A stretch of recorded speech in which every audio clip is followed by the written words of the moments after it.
موضوع الدرس في احوال المنافقين سورة المنافقون تفسير ابن كثير.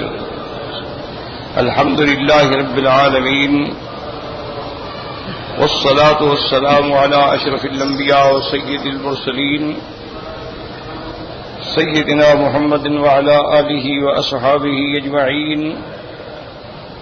اللهم صل على سيدنا محمد وعلى آل سيدنا محمد كما صليت على إبراهيم وعلى آل إبراهيم في العالمين إنك حميد مجيد. أعوذ بالله من الشيطان الرجيم. بسم الله الرحمن الرحيم. إذا جاءك المنافقون قالوا نشهد إنك لرسول الله والله يعلم إنك لرسوله والله يشهد إن المنافقين لكاذبون. اتخذوا أيمانهم جنة فصدوا عن سبيل الله إنهم ساء ما كانوا يعملون. ذلك بأنهم آمنوا ثم كفروا فطبع على قلوبهم فهم لا يفقهون. وإذا رأيتهم تعجبك أجسامهم وإن يقولوا تسمع لقولهم كأنهم خشب مسندة يحسبون كل صيحة عليهم هم العدو فاحذرهم قاتلهم الله أنى يؤفكون. اللہ تبارک و تعالی نے سورۃ المنافقون کے اندر منافقین کے احوال کا ذکر فرمایا ہے اور پھر ان پہ رد فرمایا ہے. الحمدللہ اس میں جتنے تقریباً ابحاث تھے وہ ہم نے ذکر کر دیے تھے. اب اس سورت کے شان نزول کے بارے میں جو صحیح روایات اور اقوال صحابہ رضوان اللہ علیہم اجمعین ملتے ہیں وہ یہ ہے کہ غزوہ بن المصطلق کے موقع پر حضور صلی اللہ علیہ وسلم جب سفر میں واپس تشریف لا رہے تھے تو راستے میں آپ نے قیام فرمایا. اس کو غزوہ بن المصطلق بھی کہتے ہیں اور غزوہ مریسی بھی کہتے ہیں.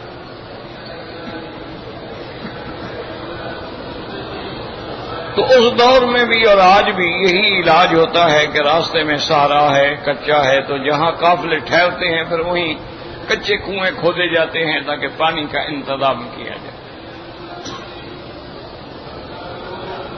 تو نظام یہ تھا کہ جب کنواں تیار ہو جاتا تھا تو اس سے سب سے پہلے حضور صلی اللہ علیہ وسلم کے لیے پانی بھرا جاتا تھا. اس کے بعد حضور صلی اللہ علیہ وسلم کے خلفاء راشدین کے لیے اور پھر تمام صحابہ پانی دیتے. ایک احترام تھا, تکریم تھی. تو حضرت امیر المومنین عمر عبد الخطاب رضی اللہ تعالی عنہ کا جو اجیر تھا اس کا نام تھا جہجاہ بن اسید. وہ پانی بھرنے کے لیے آیا تو وہاں پر عبداللہ ابن ابی جو رئیس المنافقین ہے اس کا غلام اور اس کا اجیر جو ہے اس کا نام تھا سنان الجہنی, جہنی قبیلہ. تو جہجاہ نے کہا کہ بھائی تم ٹھہر جاؤ, مجھے پہلے حضرت عمر رضی اللہ تعالی عنہ کے مشکیدے بھرنے دو. اس نے کہا کہ نہیں, میں عبداللہ ابن ابی کا اجیر ہوں، اور عبداللہ ابن ابی جو ہیں وہ رئیس ہیں انصار کے اور بہت بڑے سردار ہیں۔ تو اس پہ ان کی آپس میں بات بڑھ گئی، تو حضرت عمر کا جو اجیر تھے حضرت جاہ انہوں نے تھپڑ مارا سنان۔ اتنے میں صحابہ جمع ہو گئے، مہاجرین بھی جمع ہو گئے، انصار بھی جمع ہو گئے۔ انہوں نے معاملے کو گویا رفع دفع کر دیا کہ بھئی جھگڑو نہیں، بس ٹھیک ہے جو ہو گیا پانی کی بات ہے، سب نے لینا ہے، اگر 5 منٹ آگے پیچھے ہو گیا تو کیا ہو جائے گا۔ لیکن سنان نے آ کر عبداللہ ابن ابی کو کہا کہ جی ہماری تو جو بے عزتی ہوئی سو ہوئی ہے، اصل بے عزتی تو آپ کی ہے، انہوں نے آپ کے غلام کو مارا ہے تو گویا آپ کو مارا ہے۔ تو اس بدبخت نے عبداللہ ابن ابی نے یہ ساری باتیں کی کہ اچھی بات یہ ہے کہ ہم لوگوں نے ان کو مدینے میں ٹھہرایا، انصار نے گلے سے لگایا، مہاجرین کو جگہ دی، مہاجرین کے ساتھ ہر قسم کا ہم نے تعاون کیا ہے، اور آج وہی مہاجرین ہمارے ساتھ لڑنے کے لیے تیار ہیں۔ اور اس بدبخت نے ایک بڑا غلیظ جملہ بھی کہا کہ کہنے لگا عرب میں ایک محاورہ ہے کہ سمن کلبک یاکلک، کہ تم اپنے کتے کو پالو، جب وہ مضبوط ہو جائے گا ایک دن تجھے کھائے گا۔ نعوذ باللہ ثم نعوذ باللہ، صحابہ کی شان میں ایسی گستاخی۔ اور دوسرا اس نے اپنی جماعت کو اکٹھا کیا، اس نے کہا بات سنو کہ اگر ہم لوگ ان کی مدد نہ کریں تو یہ کتنے دن مدینہ منورہ میں رہیں گے، تو لہذا میرا مشورہ ہے کہ لا تنفقوا علی من عند رسول اللہ، حضور کے صحابہ پہ کوئی امداد نہ کیا کرو، صدقہ خیرات ہدایہ امداد بالکل بند کر دو۔ اور دوسرا اس نے یہ بھی کہا کہ جب ہم مدینے میں لوٹیں گے لئن رجعنا الى المدینۃ لیخرجن الاعز منها الاذل، کہ جب ہم مدینے میں لوٹیں گے ہم طاقت والے ہیں، ہم کمزوروں کو نکال دیں گے۔ یہاں اعز مانا قوت والا، غلبے والا، اور اذل مانا کمزور۔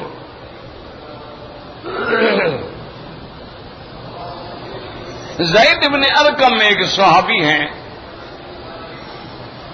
رسول اللہ صلی اللہ علیہ وسلم کے وہ فرماتے ہیں کہ میں نے یہ ساری باتیں خود سنی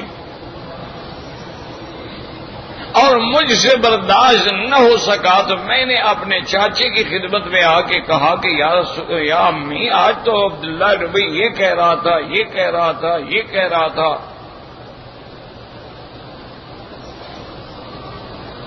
تو اب یہ ہے کہ حضور صلی اللہ علیہ وسلم کو تو خبر دینا۔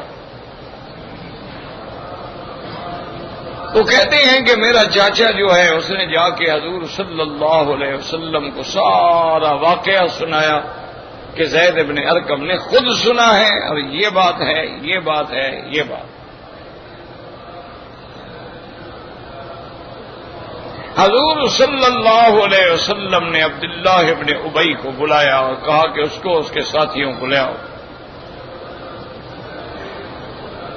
جب وہ آئے تو حضور نے فرمایا ان تقلت کذا و کذا و کذا، تم نے یہ باتیں کی ہیں میرے خلاف اور میرے صحابہ کے خلاف؟ نے کہا واللہ لا یا رسول اللہ، مجھے اللہ کی قسم میں نے تو نہیں کہا۔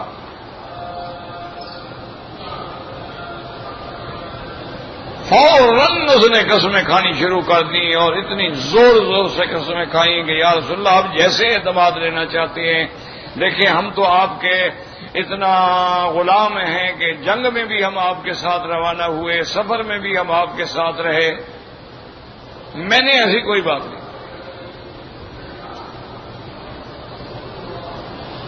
زید بن ارقم فرماتے ہیں کہ حضور نے مجھے بلایا، صدقہ وکذبنی، حضور پاک نے عبداللہ ابن ابی کو سچا سمجھا اور مجھے کہا تم نے جھوٹ کہا۔ کہتا ہے خدا کی قسم ہے کہ جب حضور نے مجھے جھوٹا قرار دیا اور میرے چاچے نے بھی کہا کہ اب میرے سامنے مت آئے گا، تمہاری وجہ سے میں حضور کے سامنے ذلیل ہوا، ایک ایسی بات کی کہ جو ثابت نہ ہو سکی۔ کہتا ہے واللہ میں گھر میں چھپ کے بیٹھ گیا، اب میں صحابہ کے سامنے نہیں آ سکتا، اور ہر وقت میں اپنے اللہ کے آگے روتا تھا کہ یا اللہ آپ جانتے ہیں میں تو سچ کہا ہے۔ تو اسی سے یاد رکھیں کہ یہ مسائل بھی ہیں کہ اگر انبیاء عالم الغیب ہوتے تو حضور صلی اللہ علیہ وسلم اپنے سچے صحابی کو تو جھوٹا نہ قرار دے دیتے ہیں۔ آپ کو علم ہوتا کہ میرا صحابی سچ کہہ رہا ہے، لیکن حضور صلی اللہ علیہ وسلم نے اپنے صحابی کو اور سچے کو جھوٹا قرار دے دیا اور جھوٹے کو سچا قرار دے دیا۔ اسی لیے حضور سرکار دو عالم رحمت دو جہاں صلی اللہ علیہ وسلم فرماتے تھے کہ اے لوگوں تم میرے پاس مقدمات لے آتے ہو، میں فیصلہ بھی کرتا ہوں۔ کبھی مقدمے میں جھوٹا آدمی جو ہے لیکن وہ زبان کا بڑا تیز ہوتا ہے، اپنے جھوٹے دعوے کو بھی سچا کر دکھاتا ہے، اور حق والا آدمی اتنی کمزور ہوتا ہے کہ وہ کھل کے بات ہی نہیں کہہ سکتا ہے۔ تو میں اگر غلط فیصلہ کر لوں تو میں انسان ہوں، صرف میرا فیصلہ سمجھ کے یہ نہ ہو کہ تم لوگوں کا نہ حق لے لو، جو حق ہو اس پہ چلو، کہ کیونکہ مجھے تو علم غیب نہیں ہوتا، میں نے تو باتیں سن کے فیصلہ کرنا ہے۔ اور بعض آدمی جو ہوتے ہیں ایک دوسرے سے زیادہ بولنے والے اور بات کہنے والے، اور سچا آدمی بیچارہ جو ہے وہ گم کھڑا رہتا ہے، بات کر نہیں سکتا، اس کو بات کرنا نہیں آتی۔ تو اگر میں نے ایسا کوئی فیصلہ کر دیا اور تم نے ناحق لے لیا تو یہ سمجھنا کہ یہ جہنم کا ٹکڑا ہے جو کاٹ کے تمہارے گلے میں ڈالا جائے۔ تو حضور صلی اللہ علیہ وسلم نے فرماتے ہیں زید بن ارقم کہ مجھے جھوٹا کر دیا اور اس دشمن اسلام کو سچا کر دیا۔ اب میں گھر میں بیٹھ گیا اور ماں سوا اللہ کی طرف رونے کے میرے پاس کوئی حل نہیں تھا۔ میں نے کہا یا اللہ آپ جانتے ہیں کہ میں سچا ہوں، لیکن تیرے نبی کی نظر میں جھوٹا ہو گیا تو سب صحابہ کے سامنے میں جھوٹا ہو گیا۔ تو اللہ تبارک و تعالی نے یہ سورت مبارک نازل فرمائی اور اللہ نے عرش سے گواہی دی کہ میرا مدنی میں گواہی دیتا ہوں کہ ان المنافقین لکاذبون، یہ جھوٹے ہیں، تیرا صحابی سچا ہے۔ زید بن ارقم فرماتے ہیں کہ حضور نے مجھے بلایا اور اس کے بعد فرمایا کہ ابشر یا زید ان اللہ قد صدقک من فوق العرش، مبارک ہو اللہ نے عرش سے تیری گواہی دی ہے اور تجھے سچا کر دیا۔ تو اسی سے اب آپ یہ بھی مقام سمجھ لیں کہ صحابہ پر اگر اعتراض ہوا تو اللہ نے گواہی دی، صحابہ پہ اگر الزام لگا ہے تو ان کی صداقت کا اللہ گواہ، اللہ فرماتے ہیں میں گواہی دیتا ہوں۔ یعنی اسباب پیدا ہو سکتے تھے، جیسے یوسف علیہ السلام کے لیے ایک چھوٹا بچہ بول پڑا تو یہاں بھی اسباب پیدا ہو سکتے تھے، لیکن اللہ نے فرمایا نہیں، یہ مقام اصحاب رسول اللہ ہے، ان کا میں گواہ ہوں۔ تو یہ صورت مبارک نازل ہوئی اور اللہ تبارک و تعالیٰ کے پیغمبر نے ان کو جب یہ صورت پڑھ کے سنائی تو بے انتہا ذلیل ہوئے، خوار ہوئے، شرمندہ ہوئے، اب سر اٹھا کے بات کرنے کی بھی طاقت نہیں تھی۔ اور اس کے بعد جب یہ آیت اور صورت مبارک نازل ہوئی تو ایک اور واقعہ ہوا۔ اللہ کی شان دیکھیں کہ عبداللہ ابن ابی جو ہے یہ رئیس المنافقین، سب سے بڑا دشمن، اور اس کا بیٹا جو ہے وہ سب سے بڑا عاشق رسول اللہ ہے صلی اللہ علیہ وسلم۔ یہ اللہ کا نظام ہے، جس کو چاہیں ہدایت دے دیں۔ علماء کے بچے جاہل ہو جاتے ہیں اور جاہلوں کے بچے عالم بن جاتے ہیں۔ شریفوں کے بچے خبیث بن جاتے ہیں اور خبیثوں کے گھر میں شریف پیدا ہو جاتے ہیں۔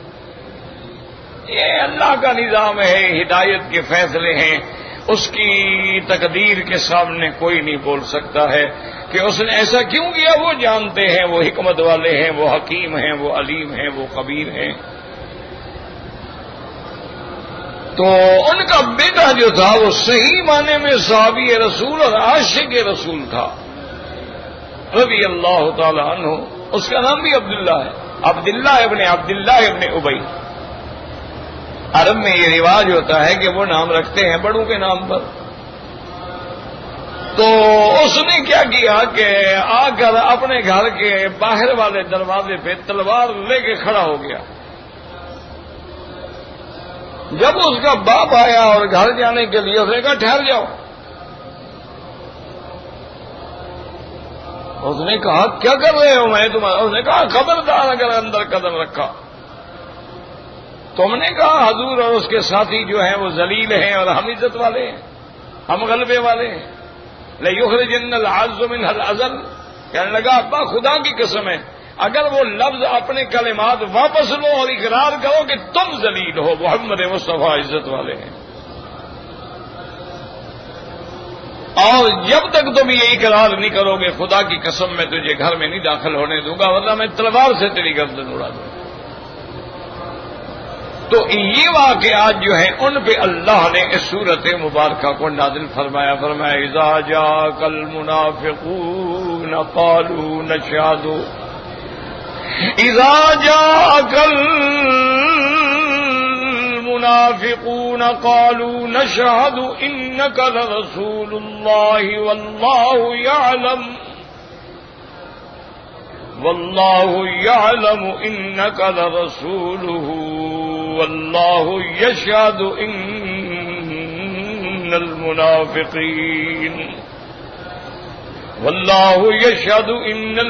المنافقين لكاذبون۔ اللہ نے خبر دی میرا مدنی اذا جاءك، جب آئیں آپ کے پاس منافق۔ یاد رکھو یہ جملہ شرطیہ ہے، تو جب جملہ شرطیہ ہو تو اس کے لیے جزا کا ہونا ضروری ہوتا ہے۔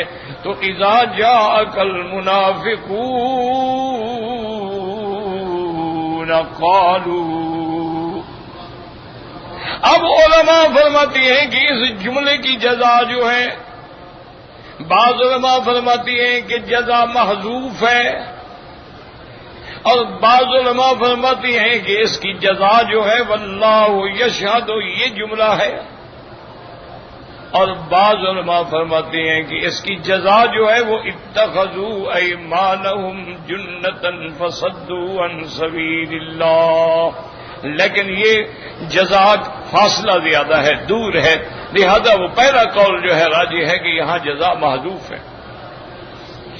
اور نشہد و بمانا نحلف ہے، یاد رکھو کہ یہ حلف کے معنی میں ہے۔ انہوں نے کہا کہ ہم قسم کھا کے کہتے ہیں انک رسول اللہ، آگے اللہ فرماتے ہیں واللہ یعلم انک لرسول۔ یاد رکھیں یہ درمیان میں جملہ کیوں آیا، اس میں تسلی تھی محمد مصطفیٰ کے لیے صلی اللہ علیہ وسلم۔ دیکھو نا اصولی بات ہے نا، قرآن کو سمجھیں کہ جب اذا جاءك المنافقون قالوا نشهد انك رسول الله والله يشهد ان المنافقين لكاذبون، بات تو ختم ہو گئی، پوری ہو، لیکن درمیان میں جملہ آ گیا والله يعلم، اللہ جانتے ہیں، اللہ جاننے والے ہیں، انك لرسول الله، کہ آپ اللہ کے رسول ہیں۔ علماء نے فرمایا یہ تسلی تھی قلب رسول اللہ کے لیے، میرا مدنی آپ ان کی تکذیب سے غمگین نہ ہوں، میں جو جاننے والا ہوں کہ تم میرے رسول ہو۔ آپ کیوں غم کریں، آپ کیوں فکر کریں؟ لوگ تو خدا کو بھی جھٹلاتے ہیں، لوگ تو ساری زندگی انبیاء کو بھی جھٹلاتے رہے، لوگ تو ہمیشہ حق کی مخالفت کرتے ہیں، آپ غم نہ کریں۔ واللہ یعلم، یہ شان محمد مصطفیٰ، حضور صلی اللہ علیہ وسلم کی عظمت شان کا تقاضا یہ ہے کہ اللہ پاک اپنے علم سے فرما رہے ہیں واللہ یعلم انک لرسول، اور یاد رکھو یہاں جملہ واللہ یعلم ہے، یہاں واللہ یشہد نہیں ہے۔ آگے منافقین کے بارے میں تو واللہ یشہد ہے، بات کو سمجھیں، وہ آگے تو پھر اللہ نے بھی وہی فرمایا کہ واللہ یشہد ان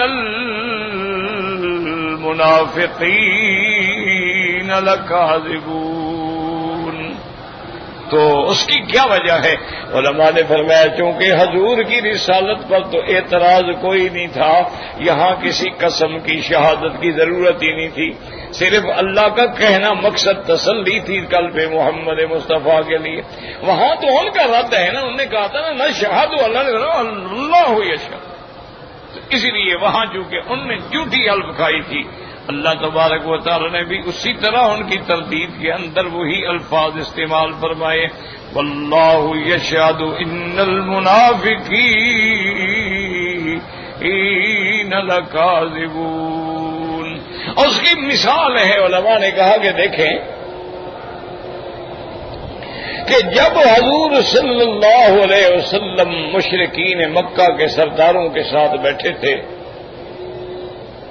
اور دین کی بات فرما رہے تھے، عبداللہ ابن ام مکتوم ایک نابینا صحابی ہیں میرے مدنی پاک کے، وہ شریف وہ بیچارے نابینا بھی ہیں، ان کو پتہ بھی نہیں ہے نا کہ حضور کس کے ساتھ بیٹھے ہیں، تو وہ دور سے آیا تو آ کے بڑا زور سے علمنی یا رسول اللہ، علمنی یا رسول اللہ، حضور مجھے فلاں آیت پڑھائیں، فلاں آیت سمجھائیں، فلاں آیت سکھائیں۔ تو حضور کو ناگوار گزرا کہ بھئی میں بات کر رہا ہوں اور اس اللہ کے بندے نے آگے شور مچا دیا ہے، تو یہ بات حضور کو گراں گزری۔ اور دوسرا یہ بھی فکر میں تھا کہ بھئی تم تو میرے صحابی ہو، کسی وقت بھی بات سمجھ سکتے ہو، اور یہ لوگ تو مشکل سے کبھی کبھی ہاتھ آتے ہیں، تو ان کو میں دین کی دعوت دے رہا ہوں، ہو سکتا ہے ان میں اللہ کسی کے دل میں بات ڈال دے۔ تو حضور کو یہ ناگوار گزرا، حضور کا اچھا بیٹھ جاؤ، اور حضور کے جبین مبارک پہ تیوری آ گئی غصے سے، تو اللہ نے فوراً جبریل اتارا، عبس وتولی ان جاءہ الاعمی وما يدريك لعله يزكى او يذكر فتنفعه الذكرى۔ اب دیکھیں بات شان دیکھیں کہ آبا سامانہ تیوری چڑھائی، طلّا مانا رخ پھیرا،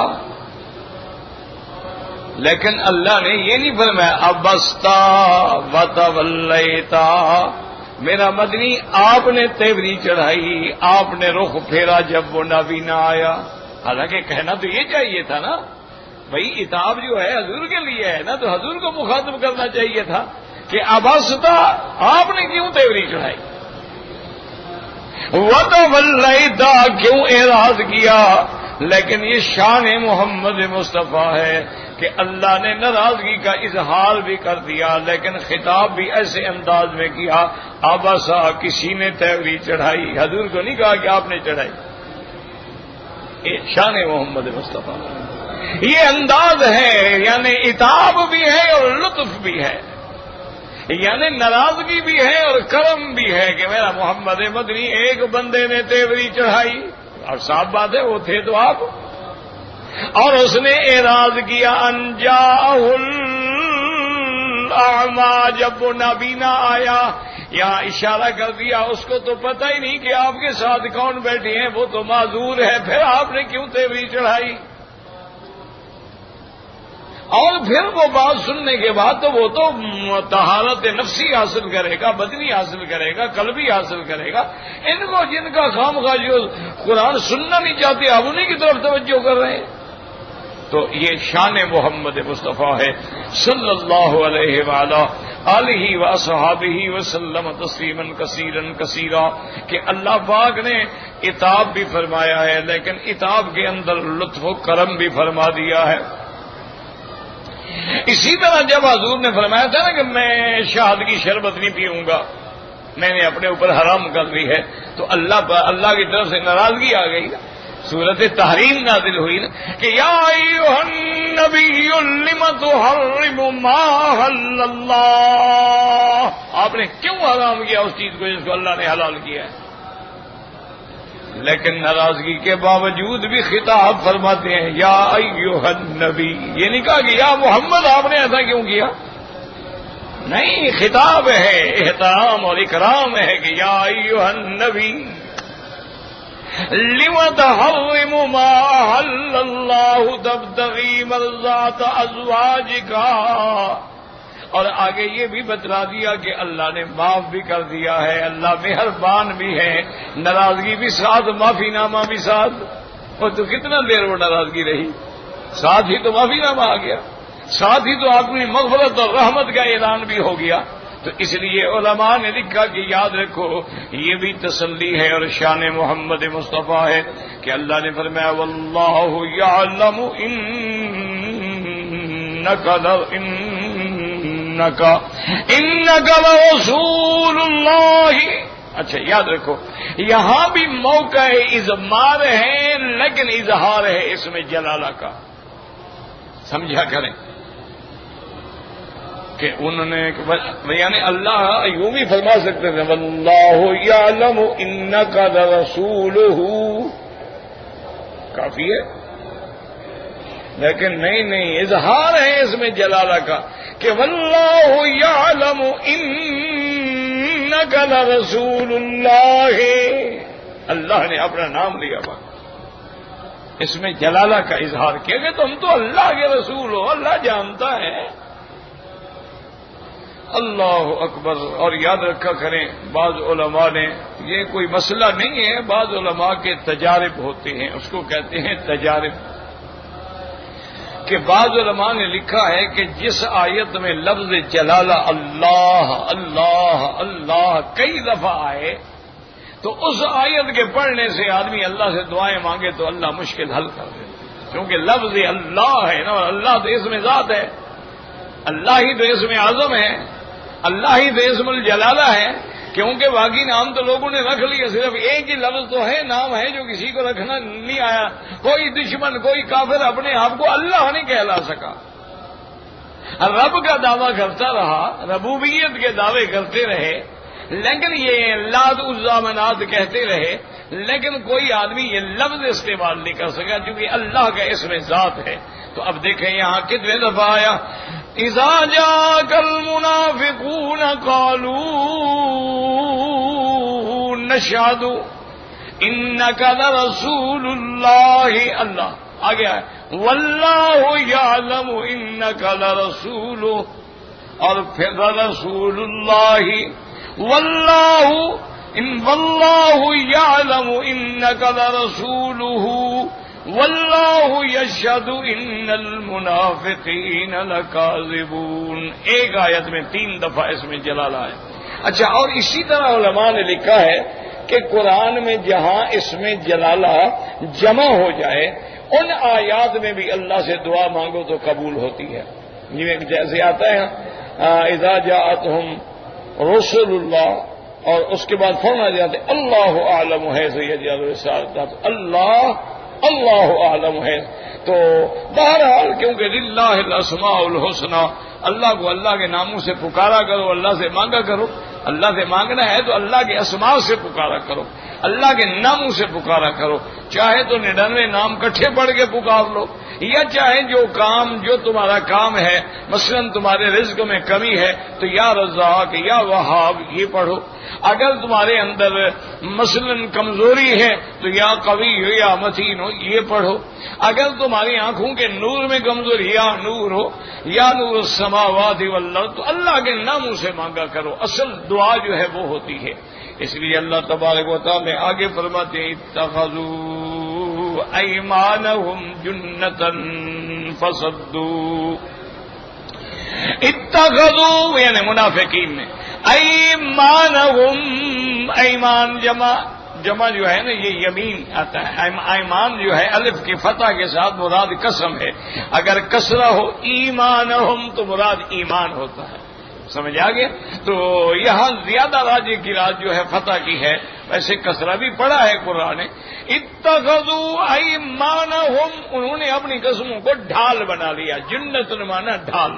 تو اس لیے کیسے اپنا آتا ہے اپنے محاورات لغت عرب میں کہ جبت البرد جنت البرد، جبت البرد جنت البرد. یہ جو سردی میں جبہ پہنتے ہیں تو گویا یہ بھی ڈھال ہے نا، سردی سے بچانے والی ہے. تو جنہ مانا ترس، جنہ مانا ڈھال. یہ قسمیں کھا کے ڈھال بناتے ہیں اپنے آپ کو بچانے کے لیے. وَصَدُّوا عَن سَبِيلِ اللَّهِ، اور پھر ان کی بدبختی یہ ہے خود بھی منافق ہیں، خود بھی بیمان ہیں، لیکن اللہ کے راستے سے لوگوں کو بھی روکتے ہیں. انہم ساء ما كانوا يعملون. میرے مدنی یہ بہت سا جو ہے نا یہ ضم کے لیے، جیسے کہتے ہیں بئسا، سا یہ ضم کے لیے استعمال ہوتے ہیں، جیسے نعمہ مدح کے لیے استعمال ہوتا ہے. اللہ نے فرمایا انہم ساء ما كانوا يعملون، بہت برا ہے جو یہ عمل کر رہے ہیں. ذالک بأنہم آمنوا ثم کفروا فطبع علی قلوبہم فهم لا يفقهون. ذالک بأنہم آمنوا، میرا مدنی یہ زبان سے ایمان لے آئے ہیں لیکن دل میں کفر ہے، اور ایمان تو مکمل نہیں ہوتا جب تک دل میں نہ ہو. الایمان تصدیق بالقلب و اقرار باللسان و عمل بالارکان. دل میں نہ ہو تو ایمان نہیں، دل میں ہے اقرار نہ ہو تو ایمان نہیں. اگر دل میں بھی ہے زبان پہ بھی ہے لیکن عمل نہیں ہے تو جب پھل ہی نہ لگے تو اس درخت کو تو پھر کاٹ دیا جاتا ہے نا.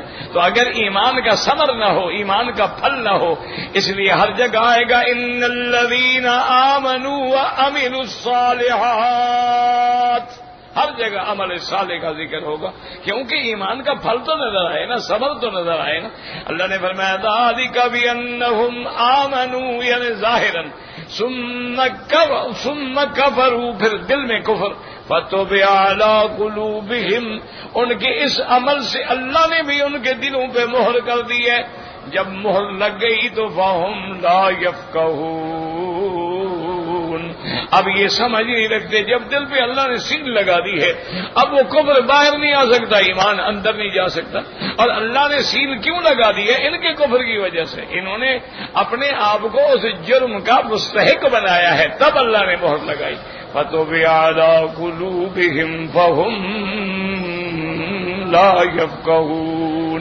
وَإِذَا رَأَيْتَهُمْ تُعْجِبُكَ أَجْسَامُهُمْ، اللہ نے فرمایا میرا مدنی آپ جب دیکھیں تو ان کے جسم، ان کا ڈیل ڈول بڑا تمہیں پسند آئے. عجیب کیوں؟ وہ کہتے ہیں کہ یہ عبداللہ ابن ابی جو تھا کان جسیمن فصیحا بلیغا زلق اللسان، یہ بہت اچھا بھاری آدمی اور خوبصورت آدمی تھا اور بڑا تیز لسان تھا، بولنے والا تھا. تو جب ان کی طرف دیکھو تو ہر آدمی کی توجہ ہوتی تھی. یعنی ظاہری ڈیل ڈول کیسا ہے لیکن اندر جہنمی ہے. اس لیے اللہ پاک فرماتے ہیں وَإِذَا رَأَيْتَهُمْ تُعْجِبُكَ أَجْسَامُهُمْ، تو اس سے معلوم ہوا کہ ظاہری شکل صورت کچھ نہیں ہے، اصل ایمان اور عمل ہے جس کی اللہ کے ہاں قیمت ہے.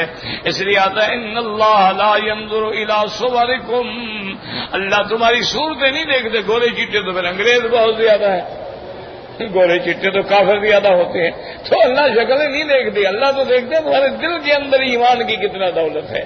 اس لیے اللہ نے فرمایا اذا رأيتهم تعجبك اجسامهم وان يقولوا تسمع لقولهم، اور اگر یہ بات کریں تسمع من تصغى تسمع من تمیل، آپ ان کی طرف میل کر کے ان کی بات کو سنتے ہیں.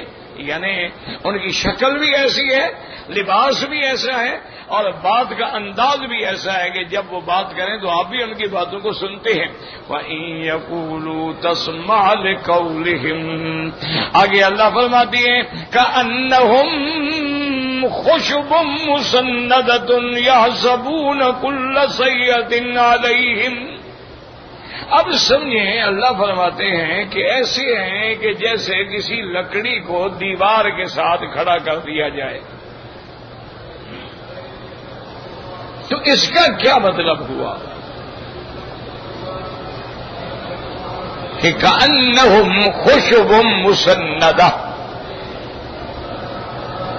جیسے اللہ نے یہودیوں کی مثال کیا دی تھی کمثل الحمار یحمل اسفارا، ان کو مثال دی تھی گدھے سے، ان کو مثال دی گئی ہے کہ کأنہم خشب، گویا کہ یہ لکڑیاں ہیں مسندہ، دیوار سے ٹیک لگا کے کھڑی کی گئی۔ تو اس کا کیا معنی؟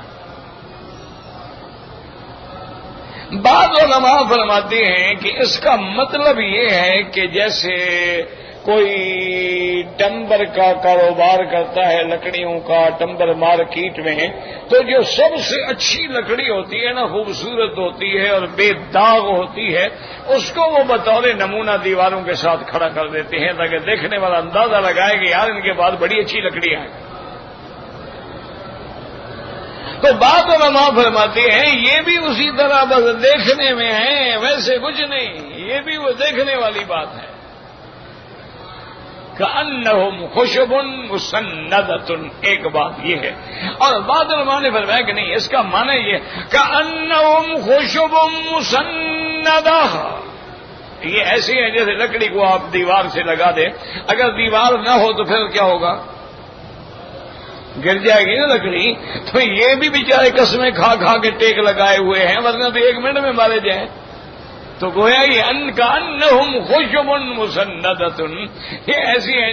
اور بعض علماء نے فرمایا کہ کأنہم خشب مسندۃ، یہ ایسی لکڑیاں ہیں جو اندر سے خالی ہیں، جب تک ٹیک نہ لگاؤ یہ کھڑی ہو ہی نہیں سکتی۔ لکڑی اندر سے خالی ہو نا تو آدمی سے، اگر بھری ہو تو کھڑی ہو نا، بھری ہوئی نہ ہو تو خواہ خواہ گر جائے گی۔ تو یہ بھی اندر بھی ایمان جو ہے نہیں، تو خالی لکڑیاں ہیں۔ اور بعض علماء فرماتے ہیں اس تشبیہ میں بھی اشارہ ہے کأنہم خشب مسندۃ، یہ لکڑیاں ہیں دیوار سے لگی ہوئی۔ کیا معنی؟ نہ بولنے والے، نہ نفع والے، نہ نقصان۔ لکڑی کیا نقصان دے گی جناب؟ بھائی لکڑی سے کوئی چارپائی بناؤ، لکڑی سے کوئی چیز بناؤ تو وہ فائدہ دے نا، ایسے لکڑی دیوار کے ساتھ کھڑی رہے تو کیا فائدہ دے گی؟ تو یہ تو ایسے لوگ ہیں، ان سے کسی کو کیا فائدہ ہو سکتا؟ اسی لیے سیدنا ابراہیم علیہ السلام نے اپنے ابے سے کہا تھا کہ لم تعبد ما لا يسمع ولا يبصر ولا يغني عنك شيئا، میرا ابا آپ اس بتوں کی عبادت کرتے ہیں جو نہ دیکھتے ہیں، نہ سنتے ہیں، نہ تمہیں کوئی فائدہ پہنچا سکتے ہیں، کس کی عبادت کر رہے ہو؟ کیا خیال ہے کہ کافر جن بتوں کی عبادت کرتے تھے وہ سنتے تھے، دیکھتے تھے، ان کو نفع پہنچا سکتے تھے؟ تو پھر پاگل ہو گئے؟ نہیں، سارے کافر پاگل تھے۔ اگر پاگل ہیں تو ان کے لیے تو شریعت ہی نہیں ہوتی۔ پاگل کے لیے تو کوئی شریعت ہے، ایک آدمی پاگل ہو جائے اس کے لیے کیا ہے؟ جب تک عقل نہیں ہے، نماز بھی نہیں ہے، روزہ بھی نہیں ہو تو پاگل ہے۔ تو اصل بات یہ ہے کہ وہ بتوں کی عبادت نہیں کرتے تھے، وہ تو شکلیں تھیں، اصل عبادت وہ ان بزرگوں کی کرتے تھے جو مر گئے ہیں، ان کی انہوں نے بت بنائے ہوئے تھے نا، کہ یہ لات کا بت ہے، اللہ یہ رت السویق کا، اور یہ عزا کا ہے، اور یہ فلاں کا ہے، اصل تو وہ ان کی عبادت کرتے تھے، یہ تو ظاہری بت ہیں۔ تو اللہ نے فرمایا کہ بھائی یہ جن کی بھی شکل ہے، کیا وہ تمہاری سن رہے ہیں، دیکھ رہے ہیں، تمہیں کوئی نفع نقصان دے سکتے؟ افسوس یہ ہے میرے عزیز، میرے محترم، دعا کرو اللہ ہر کلمے پڑھنے والے کو صحیح معنی میں عقیدہ توحید کی سمجھ عطا فرما دے۔ اب اللہ کے کعبے میں بیٹھے ہو، یہ وہابی گلابی کا کوئی مسئلہ نہیں، اللہ نے آپ کو بھی عقل دی ہے۔ آپ جن مزاروں پہ جا کے بچے مانگتے ہیں، کیا وہ آپ کی سن رہے ہیں، دیکھ رہے ہیں؟ ان کے پاس بچوں کی فیکٹری ہے، آپ کو بچے پیدا کر دیں گے؟ کوئی عقل کرو، تم بھی تو وہی کام کر رہے ہو نا۔ اچھا، اگر ان بزرگوں کی مزار پہ جو غلاف ڈالے ہوئے ہیں وہ رات کو آ کے چور چوری کر کے غلاف لے جائے تو وہ اس کو بھی نہیں پکڑ سکتے ہیں، تو ہمیں کیا نفع نقصان دیں گے؟ اگر غلاف وہ سیدھا ہو جائیں، تم بدلتے ہو یا بزرگ رات کو خود بدل دیتے ہیں؟ تو جب غلاف بھی تم بدلتے ہو، مزاروں کی صفائیاں بھی تم کرتے ہو، نظام بھی سارا تم چلاتے ہو، تو ان سے مانگنے کا کیا مطلب ہے؟ اس لیے اللہ پاک نے مانگا یہ دیکھنے کی چیزیں۔ اور بعض علماء نے بڑی اچھی بات کی، انہوں نے کہا اللہ نے ان کو لکڑی سے کیوں تشبیہ دی کہ لکڑی کا انجام کیا ہے کہ جب لکڑی کام کی ہو تو چھت پہ لگاؤ گے نا، بیکار ہو تو پھر جلاؤ گے نا، تو یہ کام کے تو ہے نہیں، یہ بھی لکڑیاں ہیں جلنے والی، یہ آدمی اکٹھی کر کے کھڑی کر دیتے، فارغ ہو کے ان کو بھی آگ میں ڈالیں گے، کیونکہ منافقین نے بھی تو آگ میں جلنا تھا نا، اس لیے اللہ نے ان کو تشبیہ اس چیز سے دی جو جلنے والی ہے۔ جیسے ابھی لہب شعلے کا باپ تو ہے ہی جہنمی ہو، ورنہ کہہ سکتے تھے اگر خوبصورت تھا تو کنیت ابھی لہب کے بجائے کوئی اور رکھ لیتے، شمس رکھ لیتے، قمر رکھ لیتے، ضیاء رکھ لیتے، لیکن لہب رکھا انگارا، انگارا کیونکہ زیادہ ہی انگاروں میں تھا اس نے، تو اس لیے اللہ نے ان کو بھی ایسی تشبیہ دی جن کا انجام جلنا ہے۔ کأنہم خشب مسندۃ، میرے والد صاحب رحمت اللہ علیہ کے استاد تھے حضرت سندھی، وہ فرماتے تھے یہ مثال آج بھی یہودیوں کے لیے ہے، آج بھی وہ دوسروں کی ٹیک پہ کھڑے ہیں، اگر وہ ان کی اپنی قبر ہٹا لے تو یہ فوراً دھڑام سے گر جائیں، خشب مسندہ ہیں۔ وہ فرماتے تھے کہ ان کا اپنے پلے میں کچھ نہیں ہے، یہ بھی دوسروں کی دیوار سے ٹیک لگا کے کھڑے ہیں، وہ دیوار ہٹ جائے تو فوراً گر جائے۔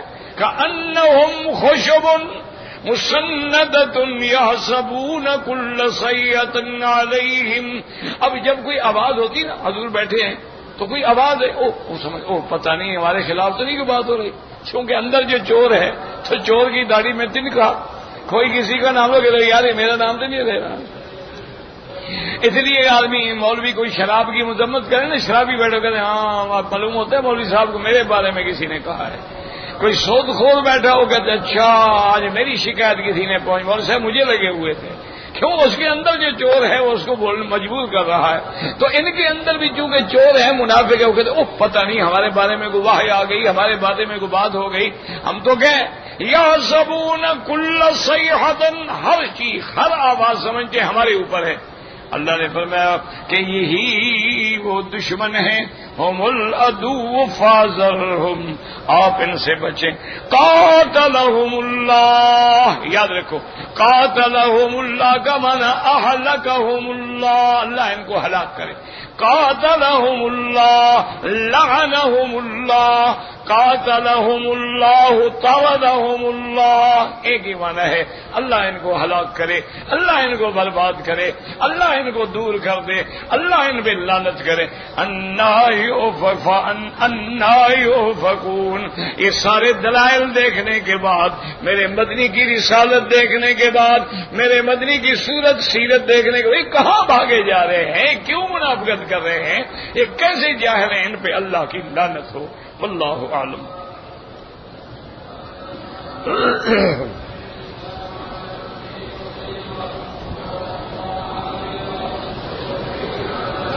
میرا چھوٹا بھائی جو ہے 15 سال عمر ہے، 2 دن سے گھر سے لاپتہ ہے، اللہ رحمت کریں گے۔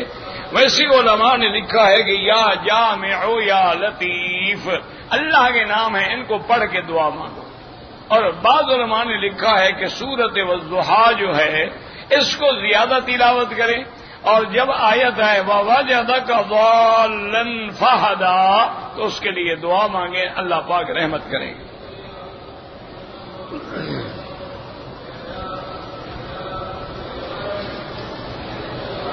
اگر کوئی آدمی طائف میں رہتا ہے، اس کی ڈیوٹی مینا میں لگ گئی ہے، اب وہ کون سا حج کرے گا؟ حج افراد کرے گا، چونکہ حرم میں آ گیا ہے تو حرم میں رہنے والے سب حج افراد کریں گے۔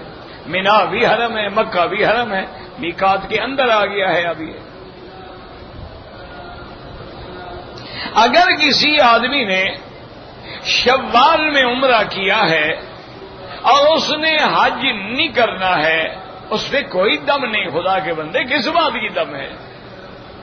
وہ تو مسئلہ ہوتا ہے کہ اگر اشور حج میں عمرہ کرے پھر حج کرے تو اس کا حج تمتع ہوگا، تو اس کو تمتع کی ایک بکری رکھنی ہوگی۔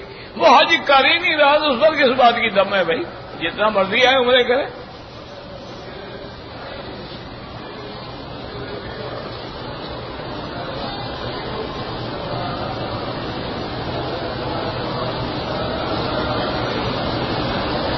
کہتا ہے جی کہ میری ایک بھانجی ہے، بچے تو اس بیچاری کو بہت ہوتے ہیں لیکن وہ مر جاتے ہیں۔ بہرحال گزارش یہ ہے، سب سے پہلے تو میرے عزیز دونوں میاں بیوی کا علاج کراؤ، چیک اپ کراؤ، کوئی مسئلہ ہوتا ہے۔ آج کل میڈیکل سائنس بڑی ایڈوانس ہے، بہت ترقی کر گئی ہے، بڑے اچھے اچھے ڈاکٹر لیڈ ڈاکٹر ہسپتال ٹیسٹ موجود ہوتے ہیں۔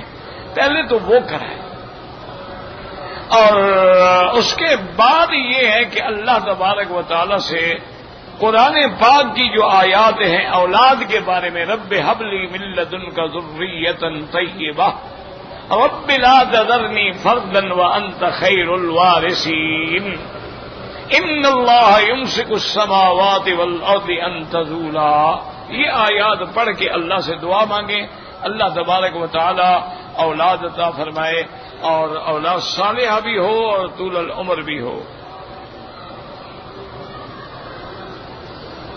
ہمارا پوتا جو ہے اس کی طبیعت خراب ہو گئی ہے اور ایمرجنسی میں ہے، اللہ اس کو شفا عطا فرمائے۔ اللہم اشفنا واشف مرضانا ومرضى من اوصانا واستوصانا ومرضى المسلمین۔ داڑھی کو رنگ لگانے کا حدیث میں حکم ہے، حضور صلی اللہ علیہ وسلم کی حدیث ہے، ترمذی شریف میں ہے، غیر الشیب ولو بشیء، بھی اپنی داڑھی کو کوئی نہ کوئی رنگ لگایا کرو، لیکن اس پر علماء کا اتفاق ہے کہ کالا رنگ نہ لگائے، اس کے علاوہ کوئی بھی رنگ ہو۔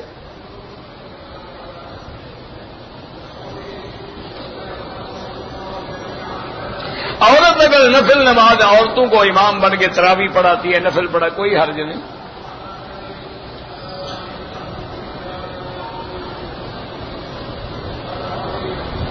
کہتے ہیں جی کہ جب کوئی آدمی حرم میں آ رہا ہے اور اس کی نیت ہی یہی ہے کہ میں طواف کے لیے جا رہا ہوں، تو اب یہی نیت ہے دل میں، اور کیا نیت ہے؟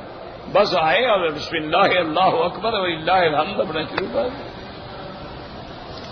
دل میں نیت ہے تو حرم آ رہا ہے، دل میں نیت ہے تو طواف کے لیے جا رہا ہے۔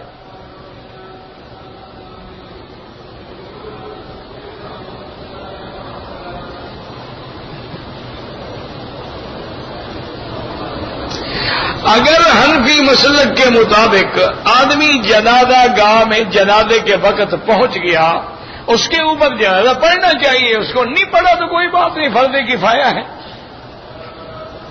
ورنہ جب گیا ہے تو اس کو جنازہ پڑھنا چاہیے۔ اب جنازہ ہو گیا تو کوئی بات نہیں، فرض کفایہ ہے، کوئی گناہ نہیں ہے اس پر۔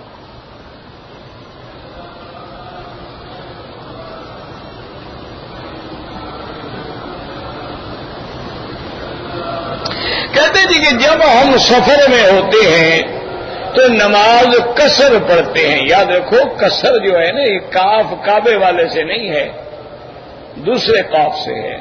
تو بہرحال وطر احناف کے نزدیک سفر میں بھی ہو تو وطر پڑھنے ہوں گے، کیونکہ احناف کے نزدیک وطر واجب ہے، لیکن حنابلہ اور بعض ائمہ کے نزدیک وطر سنت ہے، وہ کہتے ہیں نہیں پڑھا تو کوئی قضا نہیں، لیکن امام صاحب فرماتے ہیں کہ وطر واجب ہے، حضور پاک نے کبھی سفر میں بھی نہیں چھوڑے۔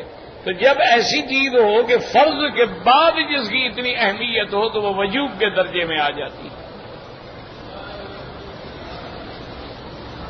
بھائی سفر میں سنتیں معاف ہیں، لیکن اگر آج کل کا جیسے سفر ہے، اپنی گاڑی ہے، ایئر کنڈیشن ہے، آگے آرام سے جانا آنا ہے، اگر آپ سنتیں پڑھیں، نفل پڑھیں، تہجد پڑھیں، کوئی منع نہیں. یعنی وہ تو اللہ کی طرف سے اجازت ہے کہ ہم نہ پڑھیں تو ہم پر گناہ کوئی نہیں ہوگا، لیکن اگر ہم پڑھیں گے تو اللہ ہمیں اجر دیں گے، اللہ ہمیں ثواب دیں گے. ہم سفر کر کے مدینہ منورہ جاتے ہیں، اب اپنا ریاض الجنہ میں جگہ مل گئی تو اب یہ تھوڑا سوچیں گے ہم مسافر جتنا موقع ملے نفل پڑھ لو، جتنا موقع ملے بیٹھ کے قرآن پڑھ لو، جتنا موقع ملے سنتیں پڑھ لو. وہ تو سفر جو ہے نا جی، سفر ہے مشقت والا. جیسے حضور پاک کے زمانے میں 8 دن کے بعد بندہ 10 دن کے بعد 8 دن کے بعد مدینہ منورہ سے مکہ مکرمہ پہنچتا تھا.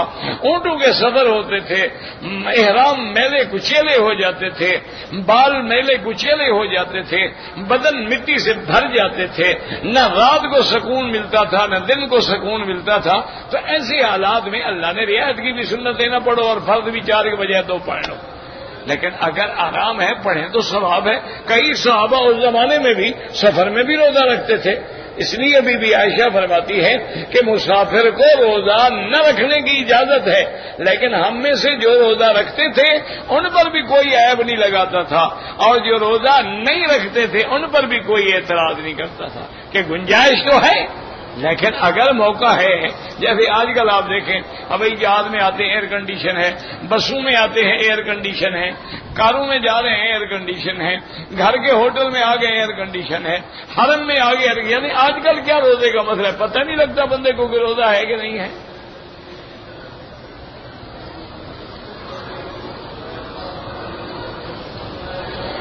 کسی زندہ کے لیے عمرہ کرنے کی ضرورت نہیں ہے، اپنے لیے کرو اور اس کے لیے دعا کرو. حج یا عمرہ اس کے لیے دعا کرو، اللہ اس کو نصیب کرے. ہاں کوئی زندہ تو ہے لیکن معذور ہے، وہ آ نہیں سکتا، یا کوئی ایسا عذر ہے جس کی وجہ سے اس کے آنے کا کوئی امید نہیں ہے، تو پھر کر سکتے ہو.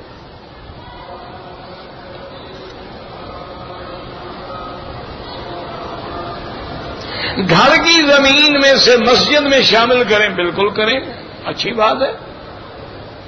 نمازی کے آگے نہ گزرا کریں، مجبوراً گزرنا پڑے تو سجدے کی جگہ سے دور ہو کے گزریں. بینک کو اگر میں نے جگہ کرائے پہ دی ہے تو آپ کا کرایہ لینا حلال ہے، آپ سود تو نہیں لے رہے، آپ تو اپنی چیز کا کرایہ لے رہے ہیں. لیکن تقویٰ یہ ہے کہ ایسے لوگوں کو آپ نہ دیں جہاں گناہ کا کاروبار ہوتا ہو. جیسے کوئی شراب خانہ کھولنا چاہتا ہے، کوئی بینک کھولنا چاہتا ہے، کوئی زنا کا اڈا لگاتا ہے، کوئی کلب بناتا ہے، تو ایسے لوگوں کو جگہ نہ دیں.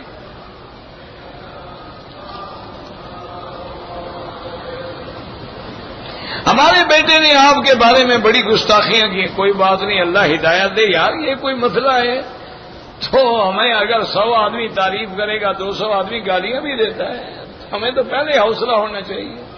اب دیکھو نا کہ مکہ مکرمہ میں کتنے لوگ ہیں جو اسلام لے آئے. سرکار دو جہاں کی 13 سال کی محنت میں 82 آدمی تیار ہوئے، باقی تو سب گالیاں دینے والے تھے. یہ تو کوئی مسئلہ نہیں ہے.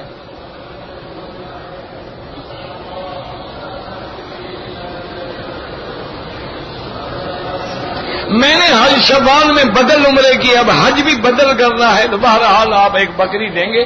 پہلے آپ کنکری ماریں گے، پھر قربانی کریں گے، پھر سر مڈائیں گے، پھر طواف کریں گے.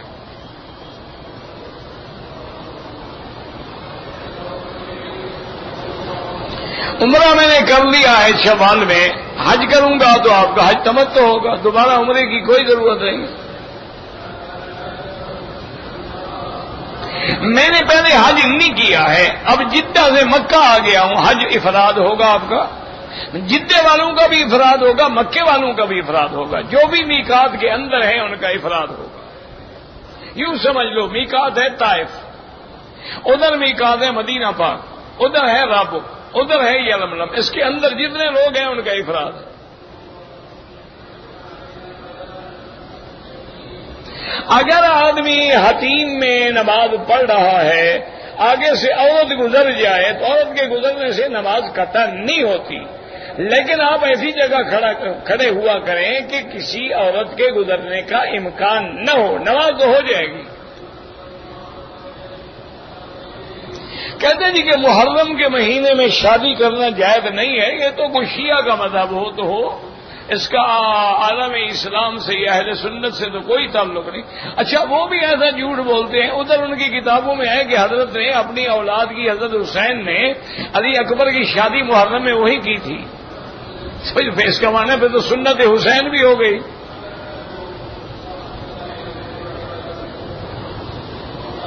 یہ لوگوں نے ایسی باتیں بنائی ہوتی ہے میرا بھائی، محرم ہے یا کوئی مہینہ ہے، غم بھی ہوتے ہیں، خوشیاں بھی ہوتی ہیں، ہر چیز ہوتی ہے۔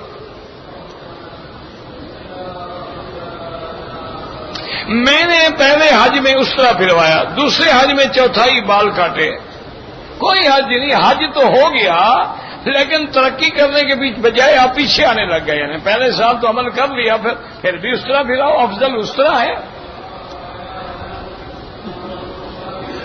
اگر آدمی دوسری یا تیسری رکعت میں شامل ہے جنازے میں، اس وقت جو دعا ہے پڑھ لے، جب امام سلام پھیرے جتنی تکبیریں چھوٹ گئی ہیں جلدی سے اللہ اکبر اللہ اکبر السلام علیکم۔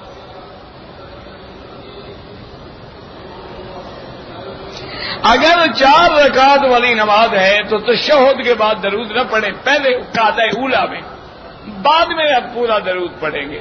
احناف کے نزدیک تو اس پر سجدہ واجب ہو جاتا ہے۔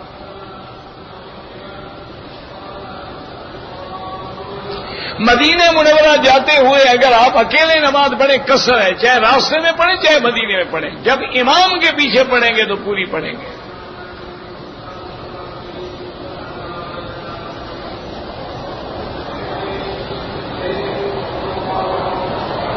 میرا حج کے دوران میں ٹانگ کو رگڑ لگ گیا، خون تو نہیں نکلا تو لال ہو گیا، تو کیا ہو گیا؟ تکلیف بھی تمہیں ہوئی، جرمانہ بھی تمہیں ہو، اچھی بات ہے۔ لوگوں نے بنا رکھا ہے نا کہ خون نکل گیا، جی دم نکل گیا تو دم پڑ گیا، بے وقوف آدمی، خون بھی تیرا نکلا ہے، اسلام سزا بھی تم کو دے، اچھی بات ہے۔ اللہ تمام کی مغفرت فرمائے، جو فوت ہو گئے، جو زندہ ہے اصلاح فرمائے۔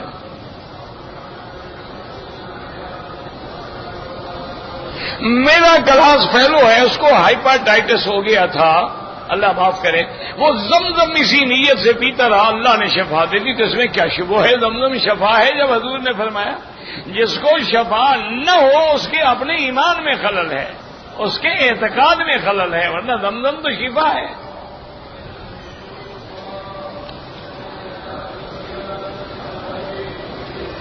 اگر ایک دفعہ کسی بچے نے کسی عورت کا دودھ پی لیا ہے، اس کی ماں بن گئی، ایک دفعہ پیے یا 10 دفعہ پیے۔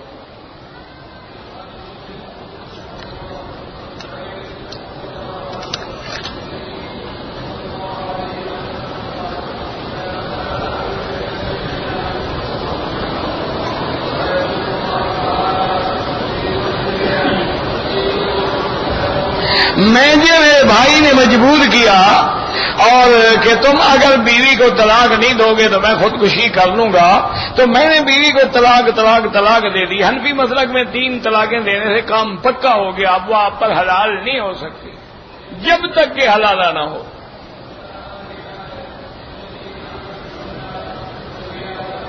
کفار کے نابالغ بچے جو ہیں ان کو سزا انشاءاللہ نہیں ہوگی، چونکہ انہوں نے کوئی جرم ہی نہیں کیا ہے۔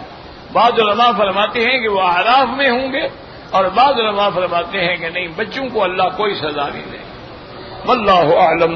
ربنا تقبل منا انك انت السميع العليم وتب علينا انك انت التواب الرحيم يا حي يا قيوم يا ذا الجلال والاكرام يا ذا الجلال والاكرام يا ذا الجلال والاكرام يا سابغ النعم ويا ضابط